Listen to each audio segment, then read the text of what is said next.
Jadi 9 bulan 10 hari waktu di rahim ibu itu tidak ada yang disaksikan kecuali dia. Mata kita saat itu terbuka, tetapi bukan mata yang ini. Yang terbuka saat itu mata kolbu. Karena tidak mungkin kita mengatakan kolu bala syahidna kalau saat itu tidak ada yang dilihat.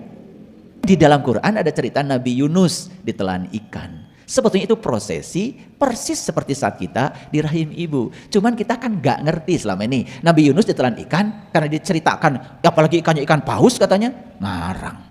Pakai paus segala.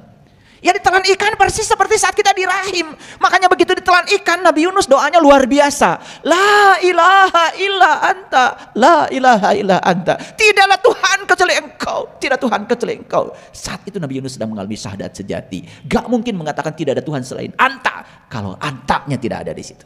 Kelahiran adalah kematian yang dimulai. Apa sih kelahiran? Baik.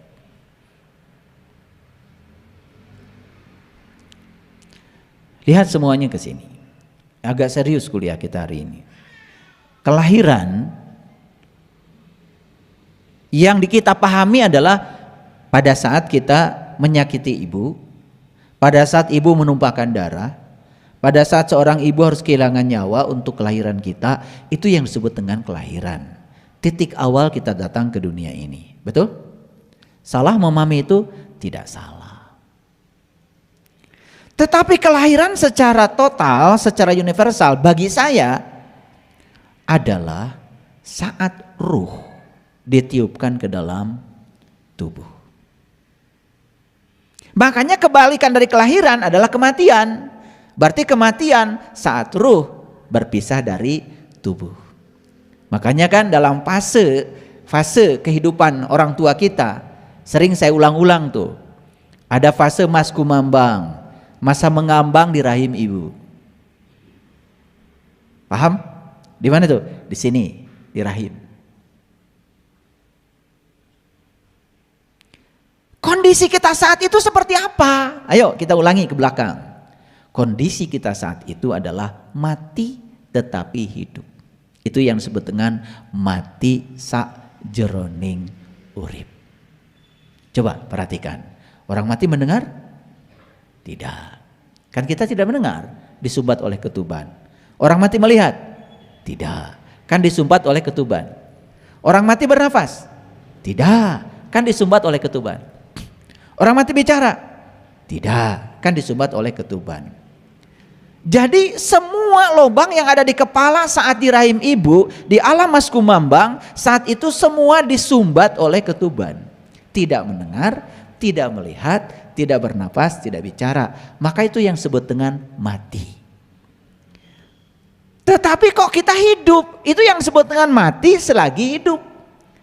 Apa yang paling unik di sana? Ini saya kasih tahu. Yang paling unik di sana, diabadikan dalam Al-Quran. Allah bertanya kepada kita saat itu. Pertanyaan Allah begini. Alastu birabbikum?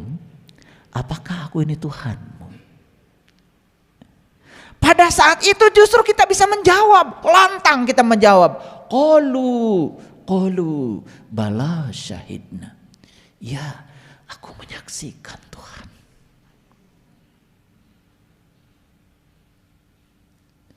Pada saat kita sedang mati tetapi hidup, pada saat seluruh lubang yang di kepala disumbat dengan ketuban, di situ kita mengatakan qalu bala syahidna.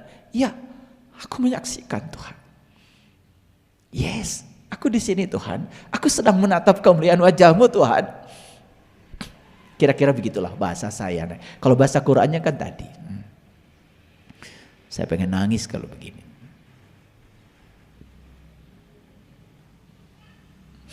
Jadi 9 bulan 10 hari waktu di rahim ibu itu tidak ada yang disaksikan kecuali dia. Mata kita saat itu terbuka, tetapi bukan mata yang ini. Yang terbuka saat itu mata kolbu. Karena tidak mungkin kita mengatakan qalu bala syahidna kalau saat itu tidak ada yang dilihat. Makanya di dalam Quran ada cerita Nabi Yunus ditelan ikan. Sebetulnya itu prosesi persis seperti saat kita di rahim ibu. Cuman kita kan gak ngerti selama ini. Nabi Yunus ditelan ikan karena diceritakan, apalagi ikannya ikan paus katanya, ngarang. pakai paus segala. Ya ditelan ikan persis seperti saat kita di rahim. Makanya begitu ditelan ikan, Nabi Yunus doanya luar biasa. La ilaha illa anta, la ilaha illa anta. Tidaklah Tuhan kecuali engkau, tidak Tuhan kecuali engkau. Saat itu Nabi Yunus sedang mengalami syahadat sejati. Gak mungkin mengatakan tidak ada Tuhan selain anta, kalau antanya tidak ada di situ. Kan saya bilang tidak. Kalau saya bilang kamu kan tidak mungkin, kamunya nggak ada. Coba kalau saya bilang kamu, pasti kalian mikir kan, wah ini kayaknya ayah Guros dibawa ke rumah sakit jiwa. Tapi kalau saya bilang kamu dan ada kamunya, kan kalian nggak apa-apa. Tapi kalau saya bilang kamu, wah takut. Kan tidak mungkin bilang kamu nggak ada kamunya. Saat itu Nabi Yunus mengatakan la ilaha illa anta, tidak Tuhan kecuali anta. Makanya kalau kita belajar tauhid yang pertama adalah la ilaha illallah. Itu tauhid yang paling awal itu. Ketika seseorang itu sedang belajar tauhid, yang pertama adalah la ilaha illallah. Naik berikutnya menjadi la ilaha illallah. Naik lagi berikutnya la ilaha illa anta.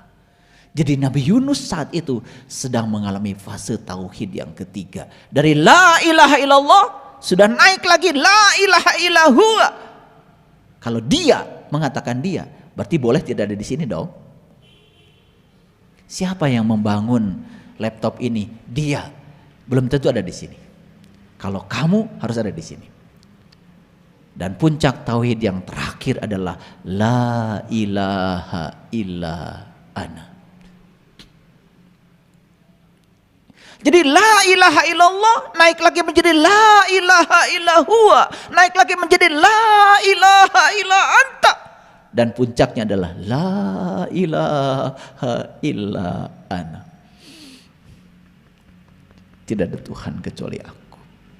Siapa yang mengambil puncaknya tauhid itu? Dalam Quran diabadikan puncaknya tauhid itu dialami oleh Nabi Musa dalam Quran surat Toha.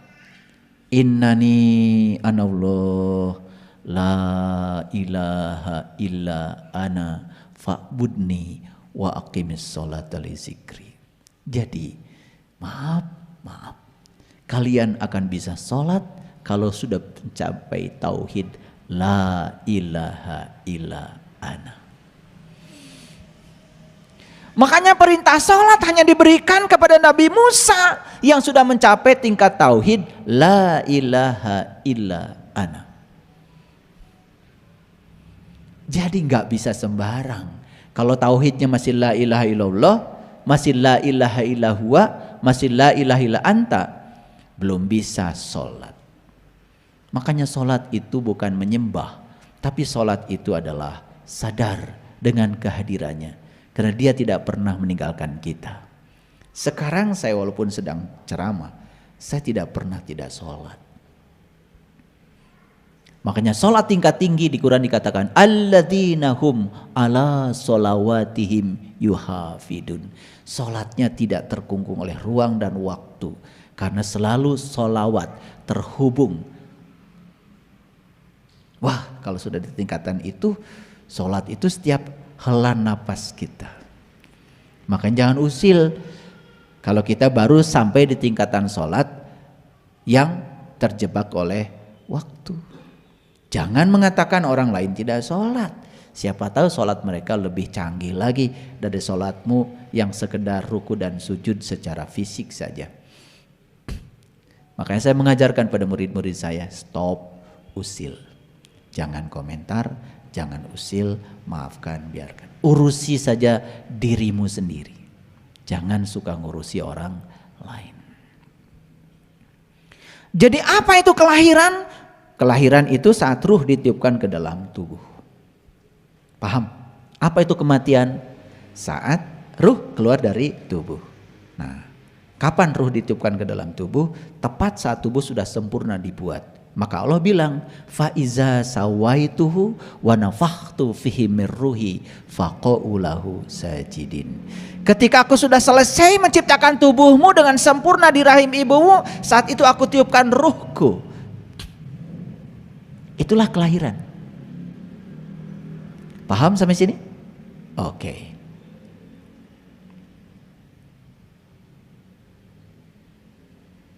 Apa yang ditiupkan ke dalam tubuh? Yang ditiupkan ke dalam tubuh itu adalah ruh. Dan ruhnya bukan ruh siapa-siapa, ruhku, bukan ruhmu. Jadi kalau kita berpikir, yang mana ruh saya? Gak ada. Karena yang ada adalah mirruhi, ruhnya Allah. Jadi siapa saya? Jawab sendiri ya.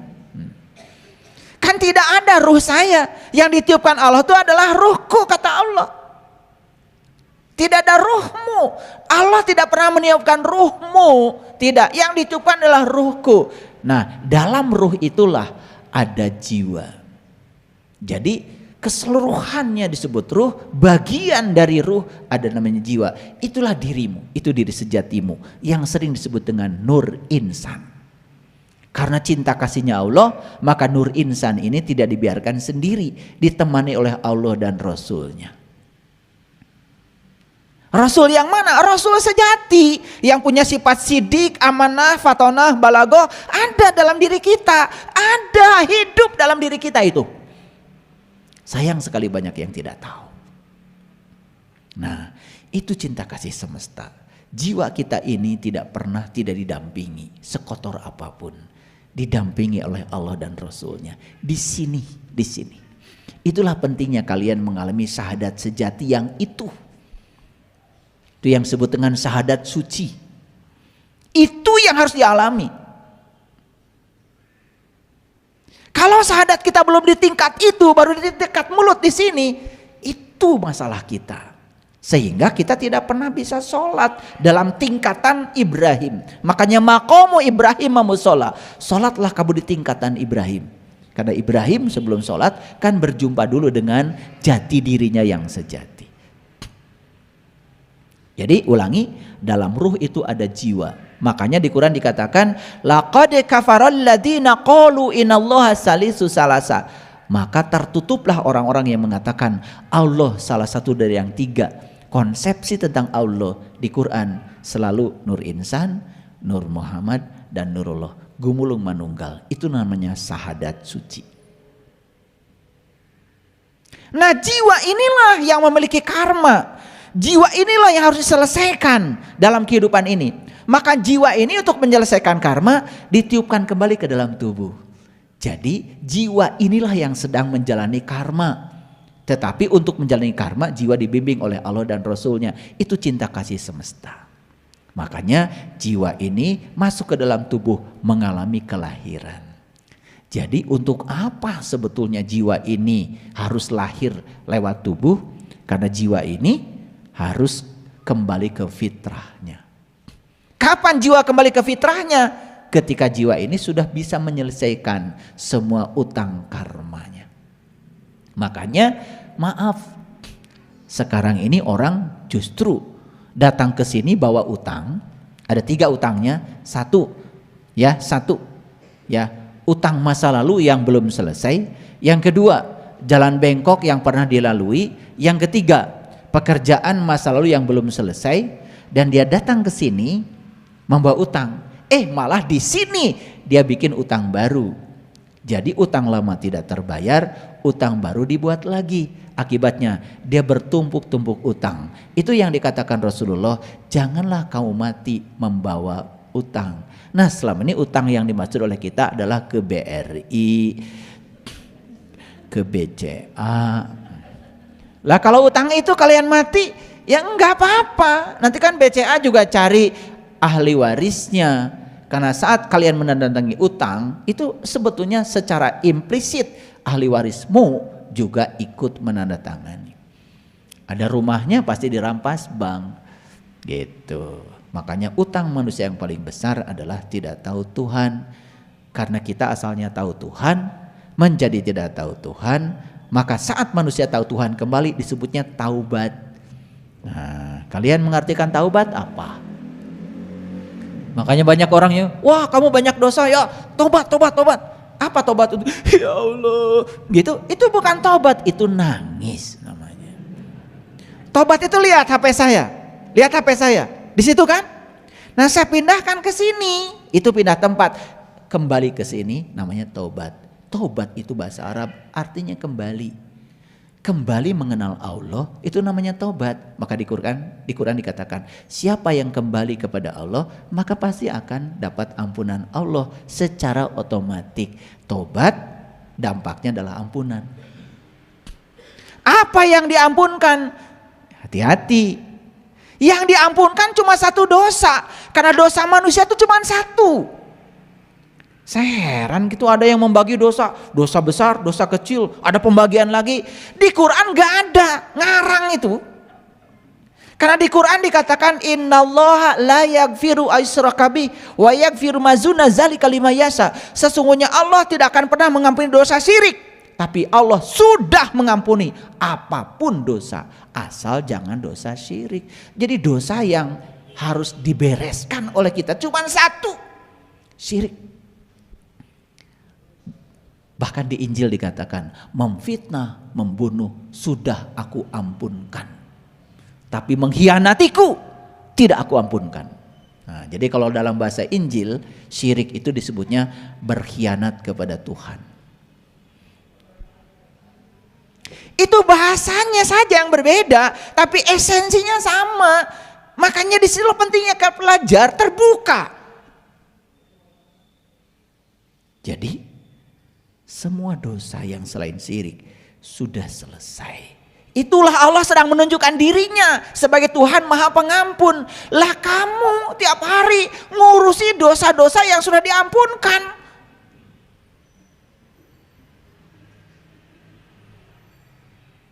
Buang-buang waktu.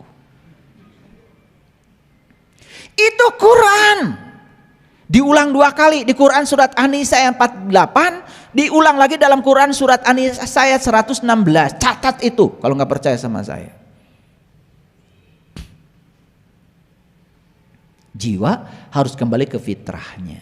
Gimana caranya? Supaya jiwa kembali ke fitrahnya, maka semua karma-karma yang menyangkut jiwa harus dibayar. Karena dia melakukannya di kehidupan, di tubuh ini, maka proses pembayarannya dilakukan di tubuh ini juga. Makanya dia akan dilahirkan secara berulang kali. Ini dasarnya. Untuk menjawab pertanyaan tadi. Kan ini, apa maksud judul ini? Saya untuk menjawab judul yang tadi saja harus kerja keras menjelaskannya supaya ngerti. Dari sini mulainya. Di setiap kelahiran jiwa harus mengalami evolusi menuju kesucian jiwa. Sudah nonton di YouTube ada cara mencapai kesucian? Sudah. 3 cara mencapai kesucian. 1, berhenti serakah pada yang kamu ingin. 2, berhenti membenci pada yang tidak kamu ingin. 3, hadirkan cahaya ilahi dalam kegelapan batinmu. 3 itu yang akan mengantarkan kita kepada kesucian. Jadi orang suci dilihat dari sikapnya. Ketika dia mendapatkan yang dia ingin, tidak serakah. Ketika mendapatkan yang tidak dia ingin, dia juga tidak menghindar, tidak menolak, tidak benci. Itulah ciri orang suci. Orang suci itu bukan pakai jubah, pakai tongkat, jalannya miring,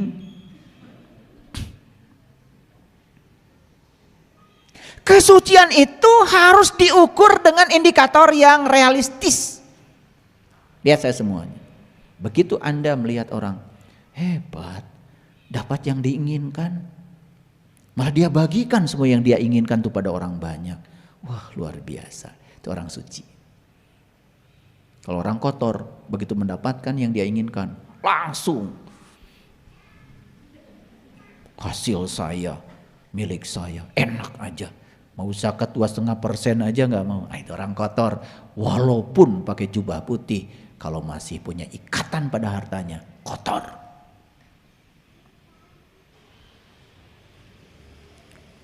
Makanya kalau saya ngukur orang kotor gampang. Kamu tadi malam mimpi? Mimpi apa? Dikejar anjing gelo. Kotor. Gitu aja. Orang suci nggak mungkin mimpi dikejar anjing gila. Tadi malam tidur, iya tidur. Mimpi ketemu yang menyeramkan. Itu. Kalau tidur saja kamu didatangi yang menyeramkan, hidup itu menyeramkan, itu tanda bahwa jiwamu kotor. Dan saya pastikan orang-orang yang sudah selesai dengan hartanya, sudah tidak ada ikatan, tidak ada kemelekatan, dapat yang diinginkan biasa, dapat yang tidak diinginkan biasa. Ya, susah senyum, senang senyum, udah S4 sekolahnya. Susah senyum, senang senyum, S-nya 4. Kalau di perguruan tinggi itu baru S3 paling tinggi. Banyak yang sekolah S3 tetapi belum tentu bisa S4. Malah justru mereka yang sekolah tinggi-tinggi kalau tidak punya kesadaran malah semakin melekat dan bangga dengan atribut akademiknya saja. Paham sampai sini? Ini dalam rangka menjawab judul. Ini baru apa maksud judul itu? Panjang. Di setiap kelahiran jiwa harus mengalami evolusi menuju kesucian jiwa. Evolusi itu berarti proses yang terus menerus. Untuk mengalami proses evolusi, maka jiwa harus bertemu dengan sang jiwa melalui proses kematian sebelum mati. Makanya kelahiran adalah kematian yang dimulai. Pasti belum mengerti. Nah, saya bikin gambaran gini. Lihat saya semuanya. Saya baca kitabnya Lao Tse, kitab Tao Te Ching. Dan saya membaca juga kisah hidupnya Lao Tse. Dalam kisah hidupnya Lao Tse itu diceritakan bahwa Lao Tse itu di kandungan ibunya itu 82 tahun. Ulangi. Lao Tse itu di kandungan ibunya itu 82 tahun. Kaget? Kalian biasa-biasa aja. Harapan saya kalian kaget itu. Ini kaget enggak, biasa juga enggak. Saya curiga ini.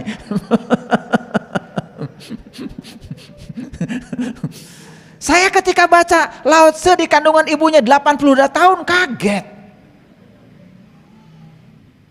Malah saya bilang ini Lao Tse gak nyusahin ibunya gitu. Saya marah sama Lao Tse. Kenapa? Kenapa dia gak mau keluar-keluar? Kan kasihan ibunya kalau 82 tahun. Kalian yang 9 bulan 10 hari aja repotnya kayak apa? Jadi saya 11 bersaudara. Kata ibu saya ini 11 bulan. Begitu ibu saya bilang 11 bulan, aduh saya yang paling nangis depan ibu. Maka saya bilang, ibu kalau ibu sakit cukup saya yang dikasih tahu. Dan kalau ibu gak punya uang cukup saya yang diberitahu. Karena saya ingin mengembalikan cinta kasih saya. Saya 11 bulan kata ibu saya, apa saya gak ngerepotin ibu saya? Orang 9 bulan 10 hari udah pada keluar, saya masih nyungsap aja. 11 bulan kata ibu saya, mana anak ke-7 lagi? Ya Allah, saya saat itu, makanya itu janji saya pada ibu saya. Makanya ayah ibu saya meninggal di pangkuan saya, dua-duanya. Kelamaan saya di situ. Lao Tse 82 tahun. Percaya nggak kalian? Percaya apa tidak? Nah, atau bingung bilang. Jangan karena saya ngomong langsung percaya. Jangan percaya omongan saya.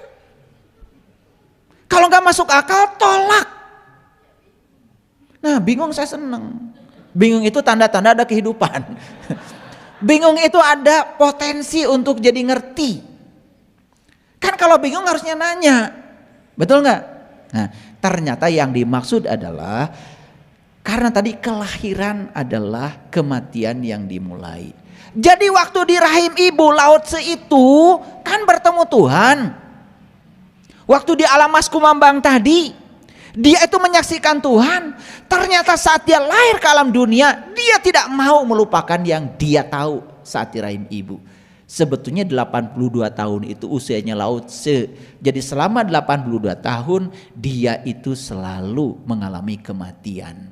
Tetapi mati selagi hidup. Makanya kelahiran adalah kematian yang dimulai.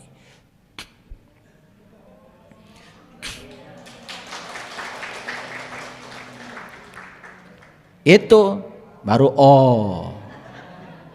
ya Lao Tse sama dengan kita, 9 bulan 10 hari di rahimnya mah.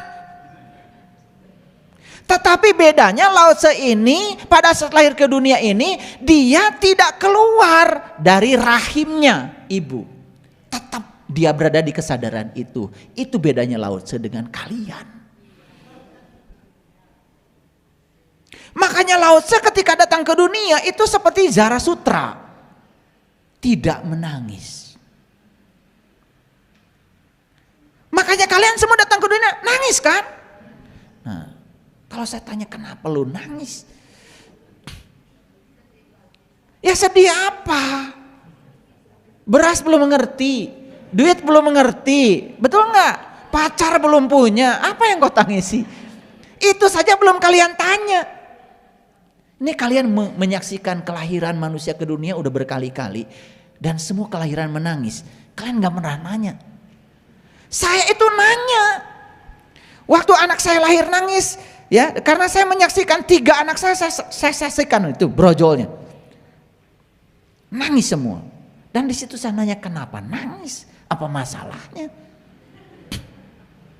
Karena saya bertanya maka semesta ngasih jawaban. Itu tangisan seorang anak karena keterpisahan. Waktu di rahim ibu itu penuh dan saat itu menyaksikan yang indah dan pada saat ini bolong karena ketuban sudah tidak menutup lagi, saat itulah dia mulai mengalami keterpisahan. Dalam riset neuroscience, manusia mulai melupakan Tuhan di hari ke-8 dari kelahirannya. Geus hari kasabaraha ayeuna.